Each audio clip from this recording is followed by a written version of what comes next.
Ya, keluarga Indonesia kembali lagi di Kumpul Keluarga masih membahas tentang IQ dan EQ.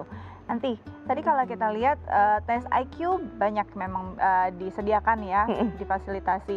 Hasilnya ini apakah memang 100% menggambarkan kemampuan atau kecerdasan intelijensi dari anak kita? Ya, sebenarnya kalau yang dikatakan menggambarkan itu memang kalau presentasinya contohnya ya semakin yang paling akurat adalah kalau memang dilakukan oleh tenaga profesional. Jadi dalam hal ini yaitu psikolog gitu. Karena apa? Karena memang kita memang sudah punya perangkat yang terstandarisasi dan yang penting adalah kita setelah melakukan tes tersebut kepada anak, kita akan melihat itu ke dalam satu bentuk range nilai yang memang sudah dilakukan penelitian terhadap minimal 1.000 anak dengan usia yang sama. Jadi kita punya yang namanya standarnya seperti itu. Ya.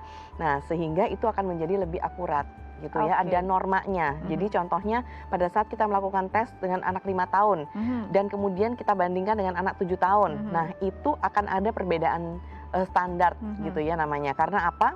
Karena memang contohnya nih anak 5 tahun dia menjawab soal logikanya 5 benar. Tapi kemudian anak 7 tahun juga sama menjawab logikanya 5 benar. Nah, itu nilainya pasti berbeda IQ-nya.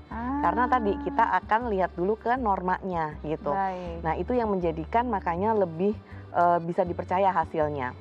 Kalau misalnya alat-alat tes yang mungkin ada di online, kemudian di toko-toko buku, itu sifatnya hanya sebagai untuk melatih aja gitu. Ya. Tapi untuk angka realnya atau kemudian untuk hasilnya ya tidak seakurat dengan apabila dilakukan tes oleh tenaga profesional. Jadi memang harus memilih dengan cerdas juga. Betul ya orang tua. Nah, kalau itu IQ, kalau EQ sendiri seperti apa sih cara mengetesnya? Secara simpel mungkin untuk warga Indonesia di rumah memahami.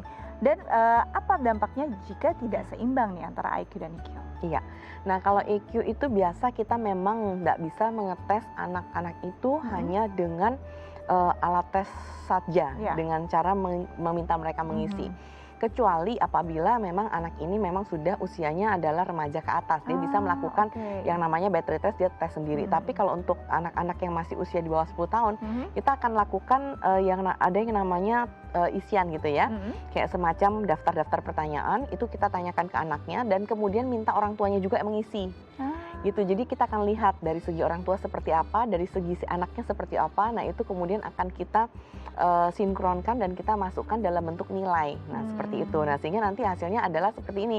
Misalnya contohnya kalau EQ ya, kemampuan dia untuk bisa melakukan penamaan terhadap emosi-emosinya tergolong tinggi, misalnya seperti untuk anak seusianya.